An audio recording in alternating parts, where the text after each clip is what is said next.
Indermit ஃபாஸ்டிங்கோட second day இன்னைக்கு. நான் இன்னைக்கு ரைஸ் எடுத்தேன். ஸோ ரைஸுக்கு பன்னீர் ப்ரோட்டீனாக எடுத்தேன். சாப்பிட்டு முடிச்சுட்டு ஓகே தூங்கக்கூடாதுல்ல, அது தூங்காமல் இருக்கிறது ரொம்ப கஷ்டம். ஸோ அதனால் டிவி பார்த்துக்கிட்டு ஹாலில் உட்காந்துட்டு இருந்தேன். அதுக்குள்ளே இந்த சீக்கு பையன் வந்தான். என்கிட்ட எப்போல்லாம் என் குழந்தை இல்லையோ அப்போல்லாம் வந்துடுவான். ஏன்னா அவனுக்கு கொஞ்சம் பொசசிவ். ஓகே, குழந்தை வந்ததுக்கப்புறம் என்னை அதிகமாக கண்டுக்கல, பார்த்துக்குறோம். பட் குழந்தை இருக்கிறப்போ ஈக்குவல் இம்பார்ட்டன்ஸ் கொடுக்க முடியாதுல்ல. ஸோ அவன் இவன் இல்லைன்னா அவன் வந்துடுவான். குழந்தை இல்லாதப்பெல்லாம் இந்த சீக்கு பையன் வந்துடுவான். என்கிட்ட என்னை தூக்கிக்கோ, என்னை மடியில் உட்கார வச்சுக்கோ அப்படின்னு சொல்லி இது பண்ணுவான்.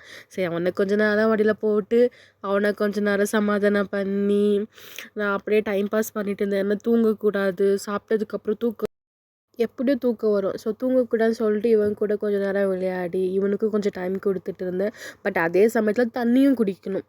நான் என்னோடய டார்கெட் 4.5 லிட்டர். ஸோ நான் அதனால் இதை நான் இந்த பாட்டிலை வச்சு கணக்கு வச்சு குடிச்சிட்டே இருப்பேன். அதுக்கப்புறமேட்டு அதுக்குள்ளே என் பிள்ளை எந்திரிச்சிட்டான். ஸோ அவனை எந்திரிச்சிட்ட உடனே என் பிள்ளையை விளையாட வச்சுக்கிட்டு சரி ஓகே நான் சாலட் சாப்பிட்டு ஃபாஸ்டிங் இதோட முடிச்சுக்கிட்டேன். 7:30க்குள்ளே நான் சாலடு முடிச்சிடுவேன் நான். ஓகே, அப்புறமேட்டா வாக்கிங் போனேன் சீக்குவை கூட்டிகிட்டு. அப்போ தான் எனக்கு டைம் கிடைக்கும். வீட்டில் யாருமே இருக்க மாட்டாங்க பாப்பா பார்த்துக்க.